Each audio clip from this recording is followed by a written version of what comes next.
Alright, we're going into part 2 here because I just ran into one of the members on the board. I had a great short conversation with her. I mean, she actually gave me an excellent recommendation. Alright, but right now I'm just going to park there for a few. And we're right here at the corner of 4th and New.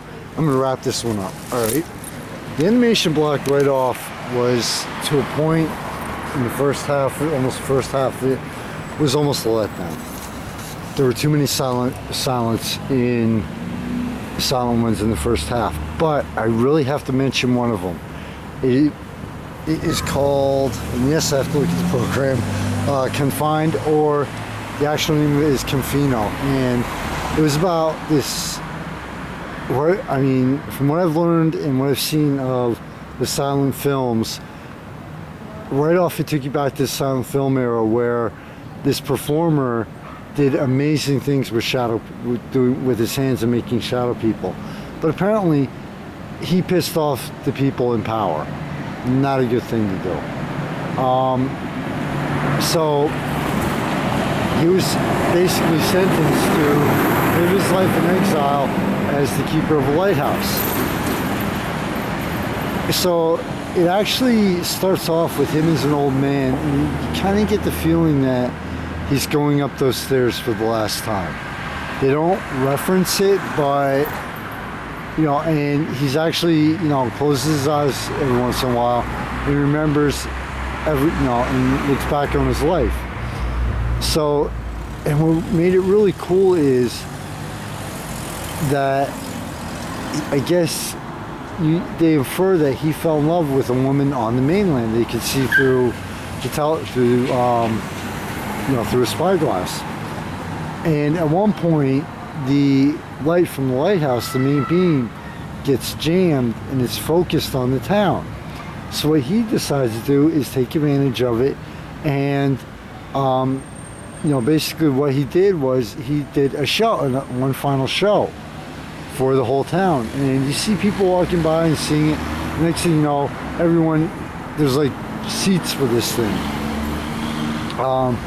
Now, before that though, his first night there, it was like his first night there, he kind of did set it up that it was the shadow of a woman that was eating dinner with him, to combat the loneliness. This one, I mean, I talked to a couple gentlemen afterwards, and they said the score on that one just made it perfect for silence. They really knew what they were doing with this one. A couple other ones to mention out of the animation block. Me, spelled M-E-I. This was really cool, and this one was really different. Now, before I go into too many of these mentions, I really want to point out that there was a wide variety of animation, everything from pencil sketch all the way up to serious computer animation in this. So they didn't restrict it to what the definition of animation. But MEI, what I liked about it was this whole plot, the whole story was about a mother and daughter. But the mother and daughter were drawings, and the rest of the scenery was real life, like you're seeing right here. Great combination. Again, it was a silent, but I just loved it. I just loved the whole concept of it, and the whole, how you could feel the love that the mother had for the daughter and vice versa. Another one, Second to None. This one was just a little bit gory, but it was kind of like about two scientists that were constantly having, the one scientist apparently won an award, the other one didn't, and the one that didn't spends his entire life trying to get even with the one that did. But everything he tries to do, the guy backfires. And by the way, there's a surprise ending in that nobody saw. Second to None, everybody, there was dark humor in that. Next one up, Spring Jam. This one was cool just because it was one of those where the underdog and the runt comes out on top. There were moose, there were birds, it was nature. Figure it out. Not gonna say a word, and don't think pervertedly, please. Swiped. basically the whole movie is swiping through things like we do on our phones. It was basically how, my take on it was how we've become so addicted to modern technology, or addiction to modern technology, and to, like, you know, on dating sites, swipe, you know, like this person, like that, like this, like that, you know. That's what the whole movie was, animated movie was about. Great way and style to point out our addiction on how to technology. There's only 2 left, I promise. The Talk, honestly my second one, very high up there on the list for me. Basically, The Talk is about, if your parents have had it with you, they may or may not, the old Birds and Bees talk about sex. And it was an animated film, but that didn't actually show faces.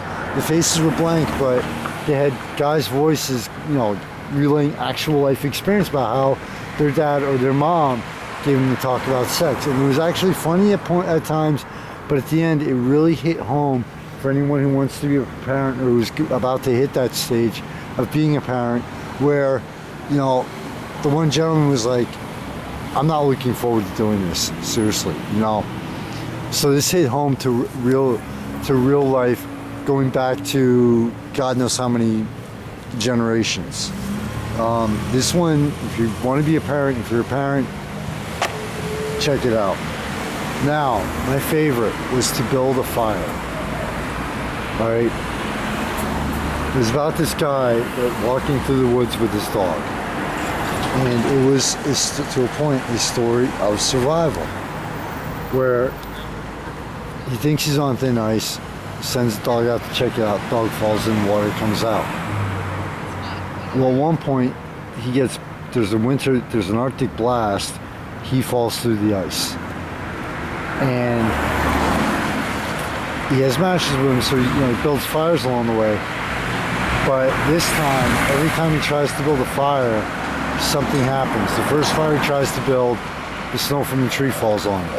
The second one he tries to build, he ends up swiping snow on it.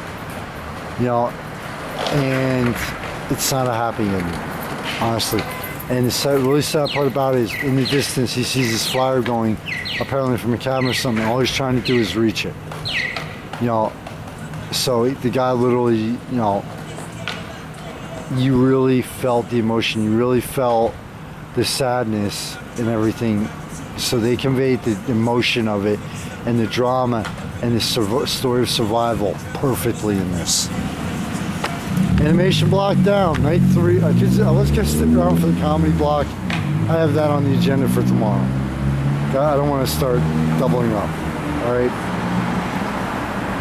Night 3 of Silvervale City, and my first night covering a film festival. This is an excellent film festival to be covering. Honestly, I think you can tell by the tone of my voice I'm having a blast. As always, to all the sponsors, financial and otherwise, from the magazine, thank you so much. To everybody out there, check the page views and everything, thank you. It takes both to make this worth it. Take care, everybody. We're almost officially in the summer. Enjoy it. Michael Phoenix from 4th and New Street here in Bethlehem, Pennsylvania. Great town. Take care.